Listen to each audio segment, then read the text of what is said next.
வரும் 9ஆம் தேதி போக்குவரத்து தொழிலாளர்கள் வழக்கம் போல் பணிக்கு வர வேண்டும் என்று எச்சரிக்கை விடுக்கப்பட்டிருக்கிறது. விவரங்களை வழங்குவதற்காக செய்தியாளர் ராஜ்குமார் இணைந்திருக்கிறார். ராஜ்குமார், கூடுதல் விவரம் என்ன? வரும் 9ஆம் தேதி முதல் வேலைநிறுத்த போராட்டத்தில் ஈடுபடுவதாக போக்குவரத்து தொழிற்சங்கங்கள் அறிவிப்பு செய்திருக்கிறார்கள்.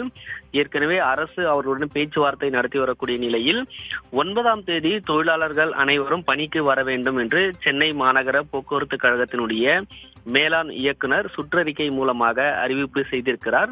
சென்னை மாநகர போக்குவரத்து கழகம் சென்னை மற்றும் புறநகர் பகுதியில் பொதுமக்களுக்கு ஒவ்வொரு நாளும் பேருந்து சேவை லாப நோக்கற்ற அடிப்படையில் பேருந்துகள் இயக்கப்பட்டு வருகிறது. எனவே அன்றைய தினம் பயணிகளுக்கு எதுவும் இடையூறு ஏற்படாத வகையில் அனைவரும் பணிக்கு வர வேண்டும் என்று சுற்றறிக்கை அனுப்பியிருக்கிறார்கள். பணிக்கு வராத தொழிலாளர்கள் மீது போக்குவரத்து துறை விதிகளின்படி ஒழுங்கு நடவடிக்கை எடுக்கப்படும் என்றும், மேலும் போராட்டத்தில் ஈடுபட வேண்டும் என்று தூண்டிவிடக்கூடிய தொழிற்சங்கங்கள் மீதும் சட்ட ரீதியாக நடவடிக்கை எடுக்கப்படும் என்று போக்குவரத்து கழக மேலாண் இயக்குனர் சுற்றறிக்கை அனுப்பியிருக்கிறார். இது அனைத்து மண்டல மேலாளர்களுக்கும் சுற்றறிக்கை மூலமாக அனுப்பியிருப்பதன் மூலமாக 9ஆம் தேதி போராட்டத்தில் யாரும் ஈடுபட வேண்டாம் என்றும், அதனை மீறி போராட்டத்தில் ஈடுபட்டால் ஒழுங்கு நடவடிக்கை எடுக்கப்படும் என்று போக்குவரத்து துறை தெரிவித்திருக்காங்க. விவரங்களுக்கு நன்றி ராஜ்குமார்.